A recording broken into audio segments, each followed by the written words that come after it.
Hey YouTube! Well, today I am loading the truck camper back onto the truck, and just want to show you guys a few things that kind of the way that I do it here.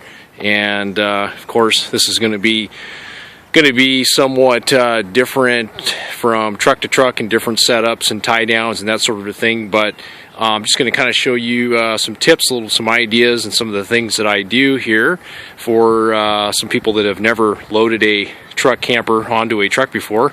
Some of these things could be some good information to know prior to doing the task yourself. So let's get right into it here. So basically I've got it pretty much right now set up. I've already done a few things, and the truck is set up right now to basically back underneath the camper, and I'm just going to kind of show you some of the steps that I did in order to do that. So obviously, first thing, let's make sure that the bed is clear, it's cleaned out, it's swept. We don't have anything that's going to interfere with the camper being loaded in the back of the truck. I want to make sure that all debris are completely out from the bed, so we have a smooth and clear and clean surface. I've got my my pigtail here for the truck and the truck camper, and there's my plug-in right there. So I've got this out here ready to go. I have my tie downs in place. The pins, the drop pins are in, cotter pins are in, locked and loaded. Same thing on the rear, and these just have a receiver, so they just slide in and slide out. They work great. And then for storing them, I just store them inside the basement in the camper when I'm not using them. Okay, let's talk airbags. This truck is outfitted with airbags, and typically what I do, I don't have a portable air compressor right now. That's one of the things on my list to buy.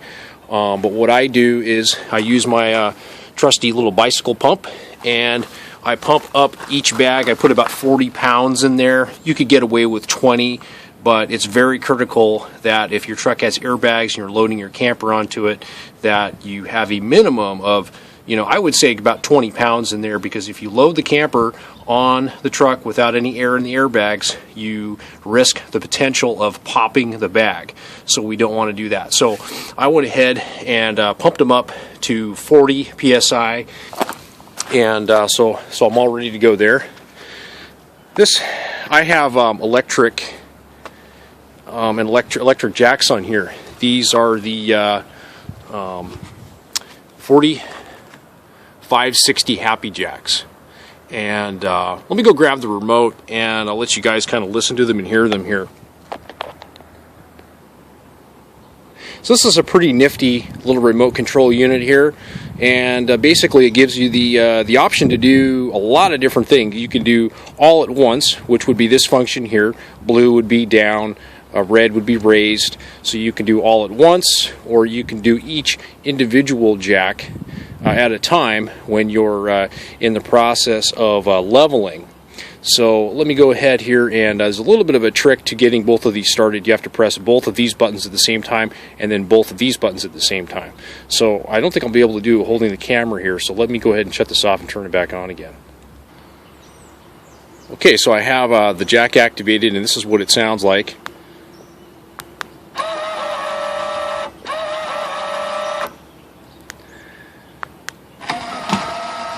I'm going to go ahead and lower it down here a little bit. I'm going to show you something else I did. So on mine here, what I did is, now there are marks on here that tell you the inches, and you could write these numbers down in a pen and paper, but what I went ahead and did, I just took a red permanent marker, and I just made a line right there. That's the line that I unloaded the truck camper off of my truck. So that's giving me an indication point of where I need to be as far as how high this camper needs to be. So and then of course that's going to kind of depend on a few things. But if you unloaded the truck camper with your airbags fully inflated, that's going to give you an excellent starting point to back the truck underneath the truck camper as far as the height goes. Something else that you want to keep in point, it's very, very important is, there we go. I had my camera out of focus. Okay, so what you want to really, it's important that you want to do is you want to make sure that the front of the truck camper is pointed up just so very slightly. You never want to have the front of the truck camper, you know, in this point of position when you're loading it. So, and that's what the factory recommends, the manufacturer recommends, that you have it pointed up so slightly so that you're not going to nosedive into the back of the truck. So you definitely don't want to do that. So I'm going ahead here and I'm going to back underneath the truck camper, and then once I get it backed under and in position, I will show you a couple of other things. And unfortunately I don't have someone else here to hold the camera, so I'm going to show you a couple of other things afterwards. It is a little bit of a tricky getting the truck squared up to the truck camper, and I'll kind of point that out here after I get it backed under. But as you can see, I'm going to go ahead and back under the camper with my shore power connected, my water connected, and also my sewer connection connected. And that's not going to interfere with anything because the back of the truck bed, this is as far back as it goes, so it's not going to make any contact with the sewer hose. So I think I've covered all of those things, and let's go ahead and get the truck backed underneath here, and I'll show you a few other things. Hey guys. Okay, so I've got the truck camper backed onto the truck, and this is the most difficult part of this process, and I want to try to explain it the best way that I can. And it's getting the camper squared up to the truck as best as you can. And if you're doing this by yourself like me, you might have to do it a couple of times to get it right, but even using a spotter, it can be somewhat challenging. Best way I can think of doing it here is when you're backing up, you can pick a spot here in the back of the truck bed, and as if you look real close, I know that the lighting is not very well here, but it's somewhat straight and in parallel with the tire, with the bed right there, and that's primarily what you're looking for there as far as backing it up. I'm mostly just focused on looking at my mirrors and with my head turned around, trying to get that in alignment. And if you're good here and you've got that right gap, you should be perfect on the other side. And there's a couple of other things I want to show you also with this. The second thing to look for, or the most obvious, is how squared you are up here between the bed, the end of the bed here, or the light cover, and the truck camper itself. This gap should be about the same gap as with on the other side of the truck too. And let me show you what the other side of the truck looks like.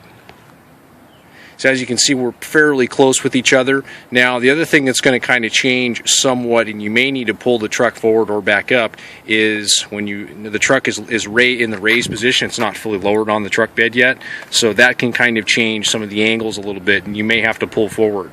And I'll show you another reason why you may have to pull forward. Okay, another reason you may have to pull forward when you're lowering it down on the truck bed are these bump stops right here, these rubber bump stops that make contact with here. When I do it, I don't like these things like fully mashed up against the bed here. That's not necessary. You really don't want them up. I don't like them touching. I like them just maybe barely touching, but not making full contact. And then that just eliminates some of the stress off of everything. So that's another really important thing as well. So let's go ahead and get this lowered onto the truck bed here, and I'll point out some other things here that if I can see.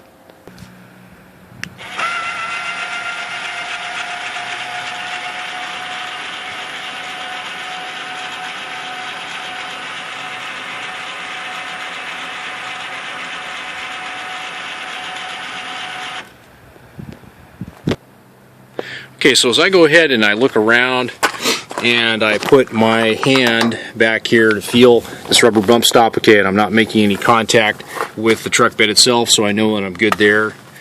And my squareness is looking good back here, not making any contact there. And my squareness looks good back here, I'm not making any contact with anything, and nothing is stressed out.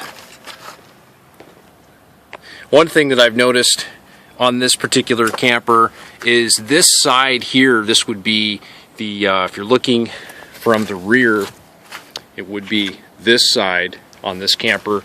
It seems to have a tendency to like to shift towards this side of the bed. So typically what I'll do is I've got this this kind of old used floor mat, and I'll just wedge that in there so that it's not riding, the fiberglass isn't riding on any metal.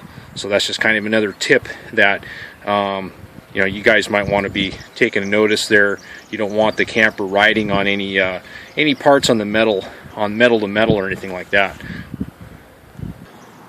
Alright, so the next part of this is going to be these tie downs here. The tie downs that I'm using, these are just a torque lift, stainless steel, anchor guard, spring loaded tie downs. And let me go ahead and get one on the truck here, and I'll show you how to properly secure these to the truck and truck camper. Alright, so basically the way these work, you just go ahead and get them fastened on here onto the chain. Okay, we've got it connected up here, and then we're just going to go ahead and tighten these down. Just a turnbuckle. Okay, now the way that I tighten these down, I hand tighten them down. That's all I do. I don't give them too much of a whack.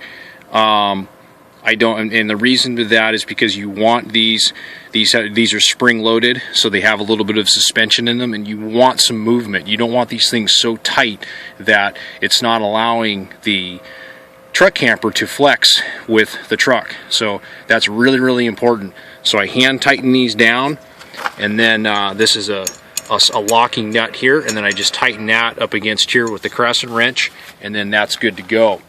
Okay, another important thing too is these things will have a tendency, about the first 5 or 10 miles that you leave, they have a tendency to maybe loosen up a little bit. So it's important to go back, unloosen it, and then check the tightness, make sure it's good and hand tight.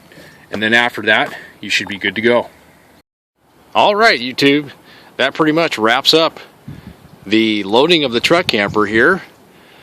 And the next thing that I will want to do is fully inflate my airbags to get the truck ride level height in the way that I like it. So with that, I hope everyone's having a great day, and happy travels and camping to you all. Take care. Thanks for watching, guys.